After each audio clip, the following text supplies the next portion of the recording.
Guiones y guionistas, capítulo 5.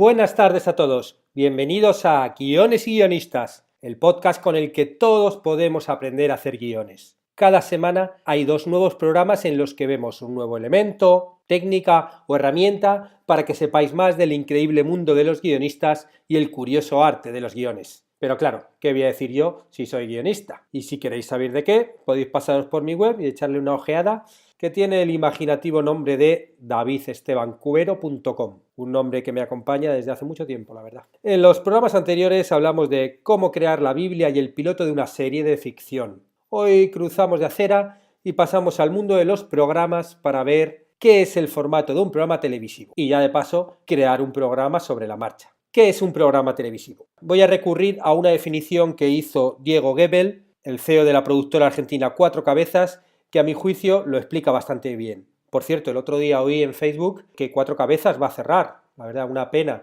Una productora argentina que la verdad es que exportó muchos formatos a España y bueno, y no solo a España, al resto del mundo. Yo recuerdo a finales de los 90 el primer formato que exportó a España fue el Caiga quien caiga. Recuerdo que porque yo estaba trabajando en él con el Gran Wyoming y Juanjo de la Iglesia y primer Caiga que se hizo, que luego se han hecho varias versiones y la verdad es que tenía una forma de hacer televisión distinta, ¿no? Que yo creo que sí que forma parte de la historia, ¿no? O por lo menos en España. Una pena que cierre. Bueno, yo la definición que voy a dar la saco del libro ¿Qué es eso del formato? De Gloria Salou, un libro del año 2003. Y bueno, ahí Diego Gebel dice que un formato es el concepto o idea de un programa que tiene una combinación única de elementos: escenografías, reglas, dinámica, temática, conductores, que lo hace único y lo diferencia claramente de los demás. También debe poder adaptarse y aplicarse a distintos territorios y culturas sin perder su esencia y fin. Es decir, recalco 3 conceptos de la definición de Diego Gebel que son los con los que tenemos que quedarnos. Por un lado, una idea que debe ser original y buena si queremos que nos lleve a alguna parte. Y esto tiene que estar unido a una forma específica que lo haga diferente de otros programas parecidos. Una idea puede ser algo más genérico, pero el formato es algo concreto. Eso es lo que lo convierte en formato, el concretizar toda esa idea que hemos tenido.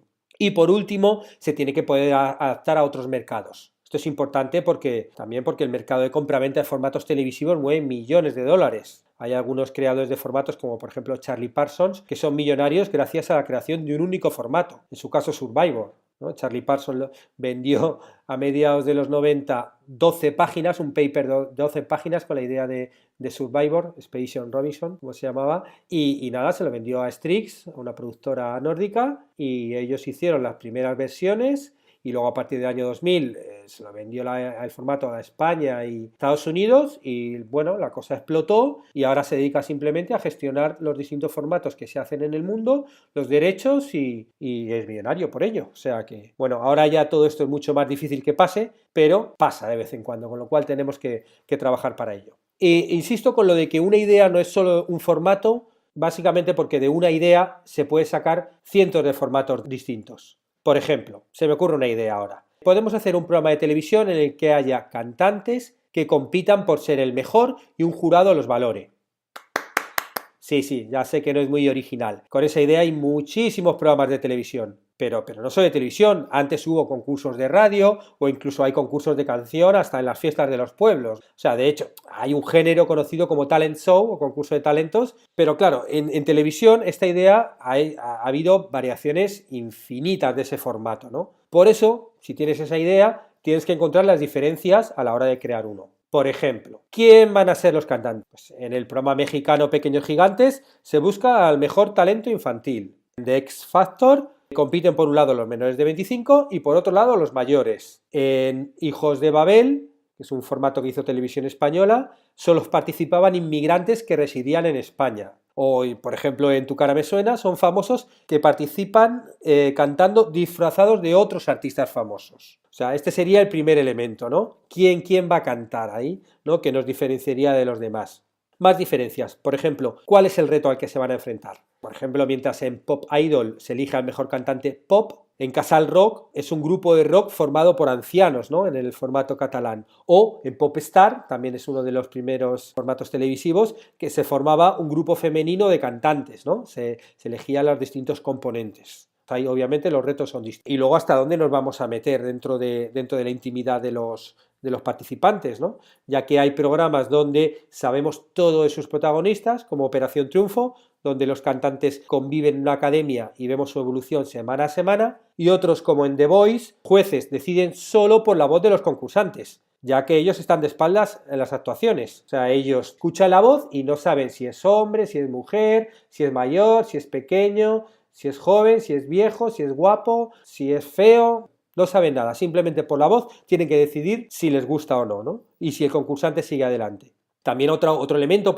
diferenciador sería si le vamos a dar un papel importante al público, ¿no? Que puede votar por internet o por SMS, WhatsApp o por algún medio, o por ejemplo en parodias como El Semáforo, inspirada en el mítico The Gong Show, el público golpeaba una cacerola cuando no le gustaba la actuación. O hay otros espectáculos más modernos, como por ejemplo Levántate, donde los votos populares se valoran por cómo el público se levanta con las actuaciones, ¿no? A partir de una imagen que es cuando algo te gusta, te levantas a aplaudir, bueno, pues ahí se valora cuál gusta más y cuál gusta menos. La verdad es que hay infinitas combinaciones para esa simple idea, ¿no? Por eso, precisamente, tener una idea no es tener un formato. Pero para entender mejor cómo se crea un formato, vamos a crear ahora uno aquí en caliente. Lo primero que hace falta para crear un formato es una idea original. Yo, por ejemplo, como tengo experiencia en varios realities de supervivencia, digo, bueno, me voy a inclinar por este género. Ya por lo menos tengo el género. Y como ahora vivo en Uruguay, pues se me ocurre inspirarme en uno de los hechos más conocidos de la historia de Uruguay,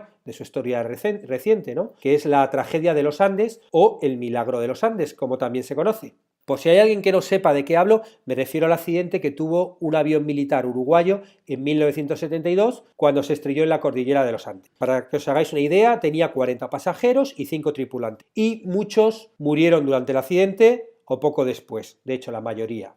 Y los restantes tuvieron que enfrentarse a duras condiciones ambientales de supervivencia en las montañas congeladas. Estamos hablando de temperaturas entre menos 25 a menos 42 grados, plena época de nevadas, o sea, algo bastante potente. Los equipos de rescate nunca los encontraron. Y los 16 supervivientes finales, porque sí, sobrevivieron, tuvieron que resistir durante 72 días hasta volver a la civilización tras un épico rescate. Si habéis visto la película Viven o alguno de los documentales que hicieron, sabréis lo duro que fue todo. Aunque también es conocida la historia porque consiguieron no morir de hambre gracias a la decisión grupal de alimentarse de la carne de sus compañeros muertos. Muy bien, ya tengo la idea. Pero como hemos visto, una idea no es un formato de televisión. Ahora tengo que empezar a tomar decisiones y darle forma para convertirlo en algo concreto. Ya acordé que quería un reality show de supervivencia. Muy bien, tengo el género. Pero quiero que los participantes de mi programa compitan entre ellos o no. Y ahí doy un pasito hacia atrás. Normalmente hay dos vías para crear un reality show. La primera es hacer un reality game, es decir, crear una competición en la que los concursantes luchen entre sí, en este caso por ver quién aguanta mejor las condiciones y pruebas del programa y quién va a terminar como ganador. Y la segunda opción es que no haya competición. En este caso, los participantes simplemente vivirían la experiencia en las mismas condiciones que las vivieron los supervivientes, o sobrevivientes, como dicen por acá, mientras se va grabando todo. En este caso, no habría vencedores ni vencidos. Todos vivirían la experiencia. Me imagino que alguno abandonaría antes de que finalizase, pero bueno, otros resistirían hasta el final, ¿no? El objetivo de este tipo de programa podría ser meramente documental, mostrando cómo un grupo de personas son capaces de crear una comunidad en un ambiente hostil y sobrevivir. Pero bueno, también podría tener un punto de vista pedagógico. Si hubiéramos expertos que nos muestren los trucos de supervivencia en la nieve, ¿no? Y ante una situación parecida, cómo poder, ¿no? Como que nos dieran tips y trucos para poder sobrevivir, ¿no? O puede tener un punto de vista histórico, ¿no? Y que alguno de los protagonistas originales pues reviviera su experiencia, ¿no? dentro de la historia, ¿no? En este caso voy a elegir la primera opción para desarrollar el formato, es decir, la competición. Porque bueno, al meter los elementos del concurso, pues bueno, el programa gana un poquito en tensión, en intriga, va a haber concursantes que salgan expulsados, pues ya sea por los compañeros o por la audiencia, ya se verá. Otros serán triunfadores y ganarán. Luego además, no sé, si hacemos que el espectador vote, pues también se implica un poquito más en la audiencia. la que se siente más protagonista y bueno, elijo la competición. El siguiente elemento a decidir serían los protagonistas. ¿Quién nos va a acompañar en esta historia? Por un lado, dentro de los miembros del equipo estaría el presentador, ¿no? Que aquí yo creo que habría que buscar un conductor que se asocie a la aventura. Por ejemplo, en España podría ser Calleja perfectamente, ¿no? Pero y alguien que puede vivir la aventura con ellos. Algunos supervivientes, por ejemplo, reales de la historia han escrito libros y realizan conferencias por el mundo entero contando su experiencia, ¿no? Y de cómo aprender de ello. Bueno, pues podríamos proponer a alguno como copresentador para que aportase la experiencia y pudiera rememorar la aventura original comparándola con la actual. Por cierto, de Calleja que se me ha ocurrido, si alguien de Zancar Producciones está oyendo y quiere la idea, yo le hago el formatito, pero vamos, rapidito. Además del presentador, habría que elegir los concursantes. ¿Cuál es el perfil de los concursantes? ¿Son todos de un margen de edad o hay varias franjas etarias? Hay niños, jóvenes, adultos, mayores. Yo creo que en este caso, por la dificultad del reto, quedarían excluidos los niños. Pero sería interesante ver qué aportan a la aventura los participantes de diversas edades. Yo, por lo que he visto un poco por los supervivientes en los que trabajé, que eran de distintas edades, sí que se veía claramente que los jóvenes aportaban más fuerza, pero los mayores tenían experiencia y otra forma cuando surgían problemas, tenían otra forma de solucionarlo muy interesante, la verdad, ¿no? Porque bueno, pues los años lo que te dan es experiencia, ¿no? Y si sabes utilizarla, pues puede ser algo muy positivo, ¿no? En un programa de este tipo, la participación de los concursantes también puede ser de distintas formas. Puede ser algo individual, puede ser en pareja o puede ser en grupo, ¿no? En un formato así, lo más común sería que compitieran de forma individual, ¿no? Todos luchan contra todos y al final hay un ganador, ¿no? Tipo Survivor o Big Brother, ¿no? Pero, ¿qué pasa? Que aquí, si vamos a la historia original, el avión accidentado trasladaba a los componentes de un equipo de rugby y familiares. Y eso creó una experiencia muy especial, ¿no? En lugar de ser desconocidos que tenían que sobrevivir en un ambiente hostil, como si fuera un accidente normal, eran compañeros, amigos, familiares que se apoyaban ante las adversidades. Con lo cual, no sé, ¿por qué no hacemos algo más original? ¿Cómo podríamos hacer que compitieran de otra forma? Por ejemplo, grupal.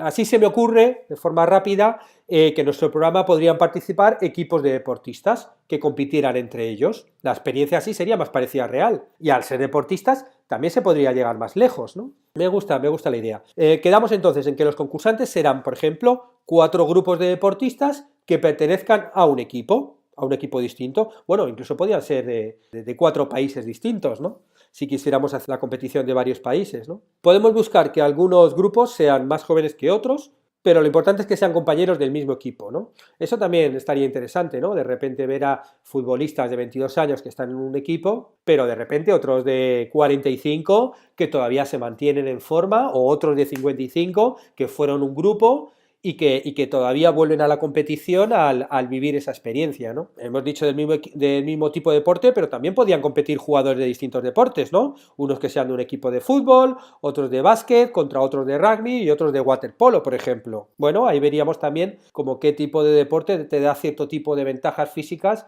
ante cierto tipo de retos, ¿no? Y ese sería el siguiente elemento a ver. ¿Cuál va a ser el reto? ¿Qué van a tener que hacer en el programa nuestros concursantes? Por un lado hay una cosa obvia que es resistir en los Andes, digamos, los 72 días que estuvieron los supervivientes originales, ¿no? Pero, claro, también toca decidir cuáles van a ser las condiciones de la aventura. O sea, por ejemplo, ¿de qué cosa dispone cada concursante? ¿Cuánta ropa, calzado, elementos de higiene? ¿Qué tiene en su maleta? Eso yo, por ejemplo, sí que buscaría que cada uno se pudiera traer, por ejemplo, una maleta, ¿no? Ya que es un accidente de avión y además eso también es semejante a lo que pasó en la realidad. Uno lleva en su maleta de avión las cosas que necesita para su viaje, se rompe el avión y bueno, dispones de lo que te cabe en tu maleta de 23 kilos para poder sobrevivir la aventura, ¿no? Pero, por ejemplo, ¿qué hacemos con la comida? Todos recordamos hasta dónde tuvieron que llegar los verdaderos supervivientes de los Andes para no morirse de hambre. Por lo que, obviamente, tendremos que facilitar comida a los concursantes de alguna forma, ya sea de una forma periódica,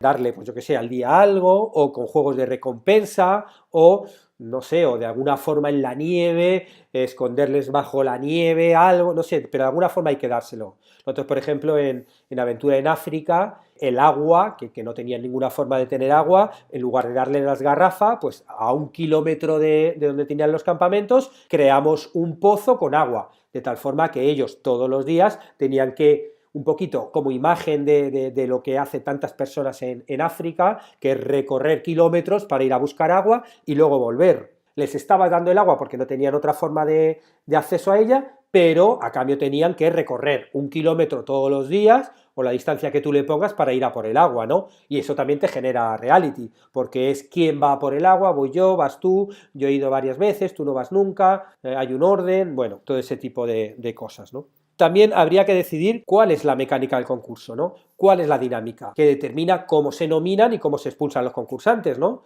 Hay pruebas y juegos, que hay algunas cosas de inmunidad, que los que ganan las pruebas no se eliminan y entre los otros tienen que competir por ver quién va y quién decide quién va. Es una votación entre el resto de los concursantes que eliminan a los más débiles o que eliminan a los más fuertes para que no ganen, o realmente es el público, porque es un programa en directo y el público puede votar y valorar a quién se elimina. Todo esto nos abre, es como un árbol, nos abre distintas ramas que, dependiendo de cada decisión que tomemos, pues nos llevaría por un sitio o por otro. El tiempo. Otro elemento importante es el tiempo, ¿no? ¿Cuánto va a durar el programa? Me refiero a durar tanto de grabación como a durar en la emisión, ¿no? Ya que si es un programa en directo, en vivo, en ese caso la grabación y la emisión duran lo mismo, pero si está grabado, no. Si está grabado, podemos grabarlo en menos tiempo y luego dilatar su emisión o no. O sea, eso ya nos abre otras opciones, ¿no?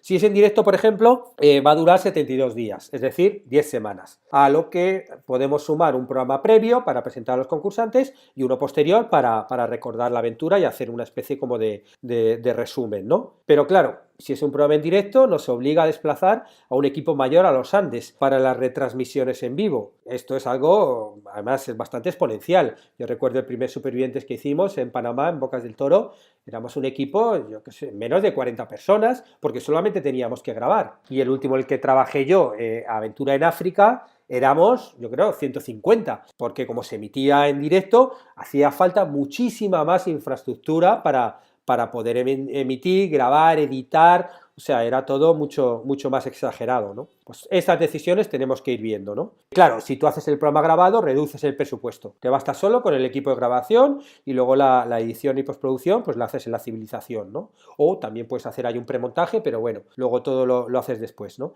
Y también podría reducir el tiempo de grabación, ¿no? En lugar de que estén los 72 días, pues que estén menos tiempo los concursantes, ¿no? Dices, bueno, cada programa lo grabo en 3 días, con 3 días de aventura ya me vale, y bueno, pues si quiero hacer 13 programas, pues con 39 días ya hago el programa entero, ¿no? Esa opción también existe. Un elemento también importante, si hay competición, es que hay que decidir el premio. Si hay ganadores, sí tienen que ganar algo, ¿no? Siempre tiene que haber un premio. No vale solo decir, la experiencia. No, entonces no haces competición.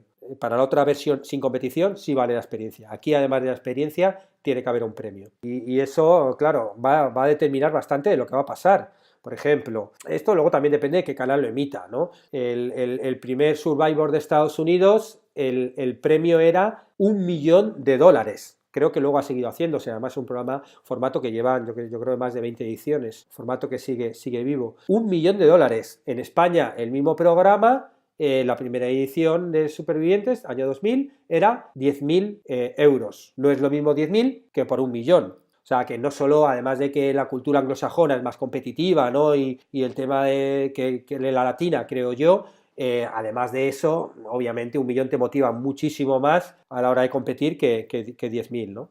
Antes de terminar, me gustaría hablar también de cosas de programación, como por ejemplo, cuántos programas se van a emitir, de cuánta duración, a qué hora se va a emitir el programa, va a ser semanal, va a ser diario, este tipo de cosas. Bueno, os he hablado antes del libro de formatos, ¿no? En ese libro, Mikel Lejarza, de Telecinco, cuenta un poquito cómo surgió la programación de Gran Hermano, y realmente es apasionante, porque fue Gran Hermano, el primero que se hizo en España en el año 2000, fue una auténtica revolución por su programación. Emitía una tira diaria de resumen por la mañana, otra por la tarde, 2 programas en prime time, y luego encima cada magazine de por la mañana o por la tarde tenía una franja que hablaba también del programa. Eso, que podría parecer una idea genial, según cuenta Lejarza, fue por puro miedo. Habían hecho un programa que era muy grande, tenía mucho presupuesto, y entonces dijeron, ay, es que con un programa de prime time solo, si no funciona, venga, vamos a poner 2. Bueno, pero ¿y la gente de una semana a otra, y cómo lo vive? Venga, vamos a poner una franja de horario por la mañana. Ay, bueno, no, pero vamos a poner otra por la tarde. Ay, y bueno, ya que lo hacemos, venga, que los magazines... El caso es que, al final, un programa consiguió inundar la cadena entera. Y encima, como fue un programa que fue un éxito total, fue un éxito bestial, el éxito de Gran Hermano, entonces la cadena pasó a líder, o sea, levantó toda la cadena, ¿no? Hasta entonces el éxito de los programas empezaba y acababa dentro de la franja horaria, ¿no?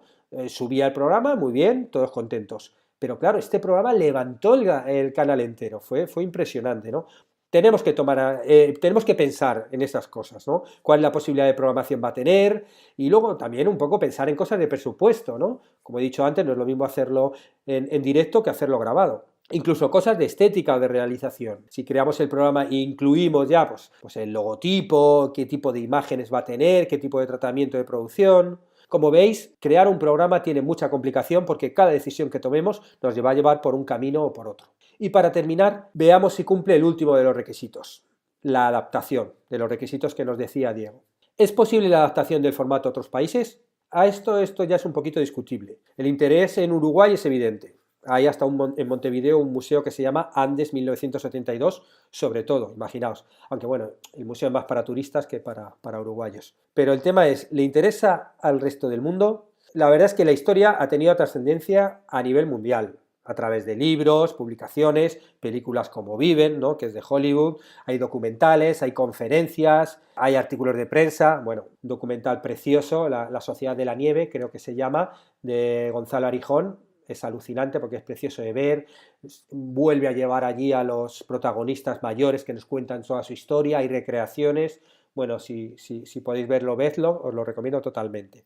Bueno, sobre si es adaptable o no, yo creo que depende de cómo se haga, pero que creo que puede tener interés, porque habla de un tema que es universal, la supervivencia en un medio hostil por una comunidad. Es un tema que desde el mito de Robinson Crusoe existe y ha existido en literatura, en pintura, en televisión, en reality show, en ficción, en series, en todo tipo de historias, porque nos está hablando de algo muy interno, que es la supervivencia, es de comer, de beber, de dormir, de no morirte, o sea, es algo yo creo que el tema es interesante. Incluso yo creo que se podría crear un hub o centro de producción en los Andes, donde pudieran grabar varios países, ¿no? Tú montas ahí todo el set, montas todo los juegos, si vas a hacer juegos, si vas a hacer historias, el equipo de producción donde va a estar, montas todo y bueno, grabas para un país, luego se va, viene otro país, y así pueden grabar varios. Nosotros lo hicimos, recuerdo, en Panamá, en el primer Supervivientes, y bueno, fue a acabar de grabar nosotros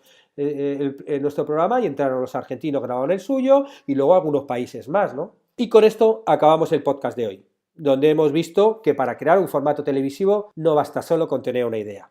También hay que detallar cómo realizarla. En programas futuros veremos cómo se hace todo este tipo de cosas. Quiero agradecer a todos que estéis ahí y si os interesa el tema, os suscribáis a Guiones y Guionistas y lo compartáis en las redes sociales o incluso ya, si sería súper top, si lo valoráis como 5 estrellas en iTunes o le dais un me gusta en iVoox y de este modo, bueno, pues que llegue a más gente. Estaremos juntos los martes y jueves con nuevas técnicas, estrategias y análisis para que aprendamos entre todos a ser mejores guionistas. ¡Hasta pronto!